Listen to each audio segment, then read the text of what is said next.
فرماتے ہیں بعض سادہ لوگ دریافت کرتے ہیں کہ اگر پیر فوت ہو جائے تو کیا دوسری جگہ بیعت جائز ہے؟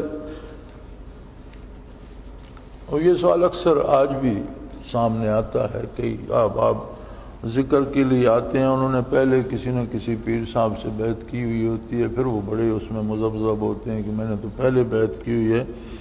تو فرماتے ہیں خدا کے بندوں پہلے اتنا تو غور کرو کہ بیعت بجائے خود مقصد نہیں، حصول مقصد کا ذریعہ ہے۔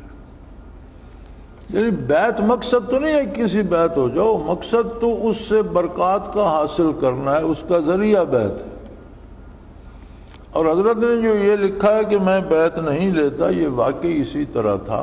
حضرت رحمۃ اللہ علیہ ظاہری بیعت نہیں لیا کرتے تھے، مدتوں ہم بھی ہم رکاب رہے، لیکن بیعت وہی ہوتی تھی جسے فنا فی الرسول نصیب ہو جائے اور بارگاہ رسالت میں اس کی روحانی بیعت کرا دی جائے۔ یہ بہت بعد میں آ کر غالباً 79-80 کے قریب، 78-79 کی بات ہے، مجھے صحیح یاد ہے، 76 کی آمد نواز کو یاد ہے، 76 میں آ کر یہ ایک مسئلہ یہ پیدا ہو گیا تھا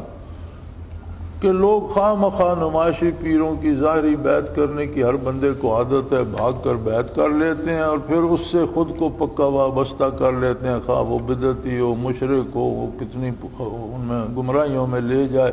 تو پیر سمجھ کر پیچھے بھاگتے رہتے ہیں۔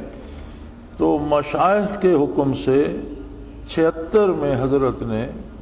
ظاہری بیعت اس لیے شروع کی کہ لوگوں کو گمراہ پیروں اور نمائشی پیروں کی بیعت سے بچنے کا کوئی موقع ملے، کیونکہ لوگوں کی عادت ہوتی ہے ذکر کرے نہ کرے بیعت کی سب کو جلدی ہوتی ہے کہ کہیں نہ کہیں بیعت ہونا چاہیے، پیر ہونا چاہیے، کوئی شیخ ہونا چاہیے۔ تو یہ 76 میں شروع ہوئی اور ہم لوگوں نے بھی ظاہری بیعت حضرت سے 76 میں کی، یعنی سلسلے میں آنے کے 16-17 سال بعد۔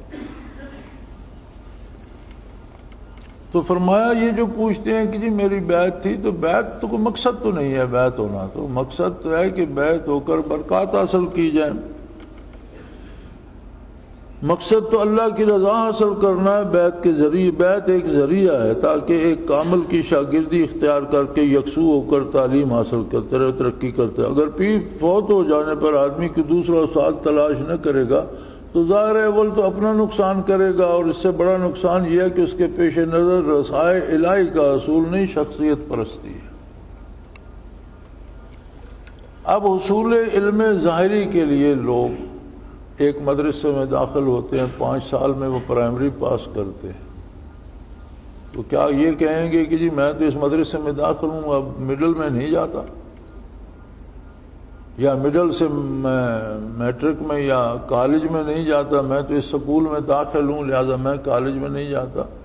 کیونکہ اس کا مقصد تعلیم حاصل کرنا ہے، جہاں تک پرائمری والے نے کرائی وہاں تک اس سے کر لی، جہاں تک مڈل والے نے کرائی اس سے کر لی، جہاں تک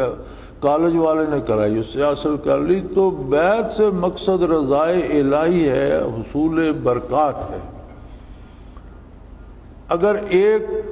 جو واقعی جو لوگ شیخ ہیں اور حقیقی اہلیت رکھتے ہیں، اگر انہیں پتہ چلے کہ کہیں ان سے زیادہ اہل شیخ ہے تو وہ اپنے شاگردوں کو خود وہاں بھیج دیتے ہیں کہ جاؤ بھئی جو کچھ مجھے آتا تھا میں نے تمہیں سکھا دیا، فلاں شخص مجھ سے زیادہ جانتا ہے، آپ اس کے پاس جا کر آگے سیکھ لو۔ تو فرمایا بیعت خود مقصد نہیں ہے، بیعت ہے حصول رضائے الہی کے لیے اور علوم باطنیہ اور کیفیات قلبی کے حصول کے لیے۔ تو جب ایک شخص سے بیعت کی تھی وہ فوت ہی ہو گیا تو اب اس سے آپ کو کیا فیض ملے گا، آپ اس سے کیا تربیت ہو آپ کو؟ اگر بیعت ظاہری بھی اصلاح کی بھی کسی نے کی ہے، پیر صاحب کا وصال ہو گیا، تو اب اسے وہ قبر سے آ کر تو نہیں بتائیں گے، اسے کہیں تو جانا پڑے گا جو اس کی رہنمائی کر سکے۔ اور پھر یہ سوچو کہ حضور اکرم صلی اللہ علیہ وسلم کے بعد کیا صحابہ کرام نے خلفاء راشدین کی بیعت نہیں کی تھی؟ صحابہ کرام نے تو سب نے حضور اکرم صلی اللہ علیہ وسلم کے دست حق پرست پر بیعت کی ہوئی تھی۔ آپ کے وصال کے بعد کیا خلفاء راشدین کی بیعت نہیں کی؟ پھر یہ سوال پیدا ہو کہ پیر فوت ہو جانے پر دوسری جگہ بیعت جائز ہے یا نہیں، پھر یہ سوال کیسے پیدا ہو گیا؟ جب حضور کے وصال پر خلفاء راشدین کی بیعت صحابہ کرام نے کی جنہوں نے حضور کے دست حق پرست پر بیعت کی تھی، تو آپ کا پیر حضور سے بڑا تھا کہ آپ کے پیر کے فوت ہو جانے کے بعد سوال پیدا ہوتا ہے کہ دوسری جگہ بیعت ہوتی ہے یا نہیں؟